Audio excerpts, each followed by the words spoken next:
chers professeurs, chers collègues et chère maman Ba, cher papa Ba, fondateur au pluriel de cet établissement qui fait notre fierté, où nous avons de grands souvenirs et qui fait rayonner le septentrion du Bénin, au-delà du Bénin. Comme Jean Pliat l'a dit, c'est au bout de l'ancienne corde qu'on tisse la nouvelle, et quel que soit ce que vous devenez, ce que vous êtes aujourd'hui, vous êtes la résultante de tout ce que vous avez vécu, et je suis persuadé, compte tenu de la rigueur, de l'environnement que j'ai reçu ici, que Roger Lafia est pour beaucoup dans le succès que j'ai eu au plan académique. Aujourd'hui, je ne suis plus élève, je suis plutôt directeur d'une fondation qui attribue des bourses d'études au Bénin, mais aussi en France et au Vietnam. Dans les 3000 bourses d'études qu'on distribue dans les 3 pays, les élèves du Bénin, et en particulier les ressortissants de Roger Lafia, sont bien représentés par leur assiduité, par leurs résultats aux examens nationaux, mais aussi du fait qu'ils brillent au-delà du Bénin quand nous leur attribuons des bourses d'études à l'étranger. Et à ce titre, je voudrais répéter les noms de 2 élèves. Il s'agit de Zewalina Amadou, qui a été première du Bénin au bac T dans cet établissement, qui aujourd'hui a été boursière de la Fondation Vallée de sa première à sa 5e année d'études en France, qui est devenue ingénieure et qui poursuit sa thèse de doctorat.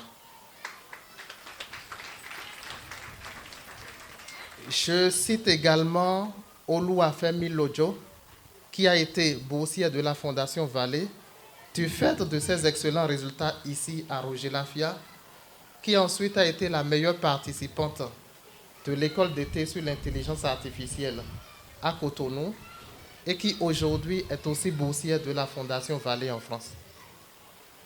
Elle continue ses études dans le domaine de l'intelligence artificielle. Bonjour, je suis Lodjo Floriel Oluwafemi. J'étudie en cycle ingénieur à l'IFRI Paris, où j'apprends du machine learning, de l'IA, etc. Moi, c'est Amadou Zewalina. Je suis doctorante en première année de thèse à l'Université de Lorraine de Nancy. Je travaille actuellement sur la conception d'architecture matérielle pour différents modèles neuronaux compétitifs. Concernant mon parcours, j'ai commencé la classe de seconde à Roger Lafia, donc de seconde en terminale. Bon, je me suis inscrite au collège Roger Lafia, où j'ai donc entamé une année de terminale D, spécialité sciences de la vie, mathématiques, physique. Ce fut un parcours très inspirant, où j'avais de la concurrence, j'avais des gens qui voulaient ma réussite. On s'est dit que c'était quand même un collège d'excellence qui avait de bons résultats aux différents examens. Mon meilleur souvenir au collège Roger Lafia, c'est en classe de terminale. Et on avait justement fait une cérémonie. Mon meilleur souvenir au collège Roger Lafia, c'est en terminale. C'est vraiment une journée qui m'a permis de réaliser que l'école était vraiment là pour nous. On a célébré la réussite et la persévérance des élèves. Après cette année de terminale D là, j'étais 3e du Bénin en toutes séries confondues et première du Bénin en bac D, ce qui m'a aussi rendue fière. À l'issue de ce prix-là, j'ai été contactée par la Fondation Vallée qui m'a dit que j'avais droit à une bourse. La bourse Vallée m'a beaucoup aidée, plus sur le plan moral que financier, qui m'a permis de rester motivée, garder le courage de pouvoir continuer. Ce que je voudrais dire aux élèves qui sont actuellement au collège Roger Lafia, c'est de ne pas lâcher. Écoutez vos encadrants. Il faut persévérer, il faut donner tout ce que vous avez. Vraiment, je vous le dis en tant que grande sœur, ils vous aident à vous construire.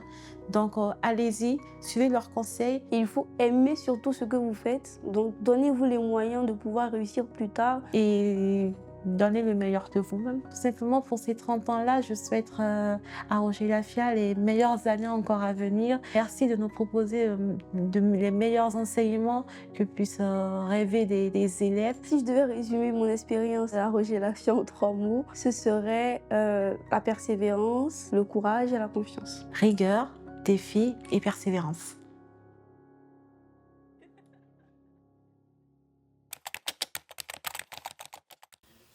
Nous sommes dans une cathédrale du savoir ici. Quand je dis ChatGPT, quel est le nom de la société qui a développé ChatGPT? OpenAI. Et c'est de quel pays? C'est américain. Qui est-ce qui connaît Gemini? C'est fabriqué par qui? Par quelle société? Google. Et Google, c'est quel pays? C'est les États-Unis aussi. On peut citer peut-être les 20 ou les 50 très grosses IA que nous sollicitons de façon intensive, qui vont nous envoyer des propositions de résumé, qui vont nous envoyer des suggestions de comportement à adopter, qui vont sélectionner des informations pour nous. Mais toutes ces intelligences artificielles-là sont le produit de pays étrangers. Alors la question quand on cite ces IA, c'est que j'ai envie de me demander, et où est gpt.bj? Il nous faudrait un GPT béninois aussi, un GPT togolais, peut-être, à défaut de pouvoir avoir un GPT pour chaque pays, en avoir un à l'échelle de l'Afrique ou de l'Afrique de l'Ouest. La question sur laquelle je voudrais nous amener à réfléchir, c'est une question peut-être qui ne concerne pas immédiatement les plus jeunes, mais c'est une question à laquelle on pourra répondre en formant les plus jeunes à l'IA, non pas à utiliser les IA qu'on nous envoie aujourd'hui, mais leur apprendre à fabriquer eux-mêmes, à concevoir, à entraîner des IA avec des données d'ici, et si possible, stocker ces données sur notre territoire national. Je voudrais savoir, en tant qu'étudiante en intelligence artificielle, comment faire pour m'améliorer rapidement. Sur le plan de la technologie, c'est la curiosité et la recherche permanente et la découverte de l'étranger, je pense, qui peut vous permettre de vous différencier par rapport aux autres. Qu'est-ce qui manque réellement au Bénin pour avoir son propre intelligence artificielle? Le Bénin a déjà certaines intelligences artificielles, mais qui ne sont pas de grosses intelligences artificielles génératives, comme ChatGPT par exemple. Avoir une très grosse intelligence artificielle capable de faire plein de choses et d'être capable de faire le ChatGPT par exemple, une IA générative notamment, qu'est-ce qui nous manque? J'ai envie de séparer ce qui nous manque en deux catégories. Il y a tout ce qui est matériel et il y a tout ce qui est logiciel. Si je prends la parole en ce jour, ce n'est pas seulement en tant qu'élève, c'est aussi en tant que bénéficiaire d'une vision. Le projet APIAS appuie à la promotion de l'intelligence artificielle en milieu scolaire. Ce projet nous initie à l'intelligence artificielle, non pas comme une notion abstraite, mais comme une technologie concrète qui permet de résoudre des problèmes, innover et construire le futur. Le collège Roger Lafia a un projet d'ouverture de bibliothèque, projet qui est en cours de réalisation et avant même la finalisation de la construction des locaux, nous avons jugé utile que les livres commencent déjà à arriver. On ne dira jamais assez. Merci, merci, merci.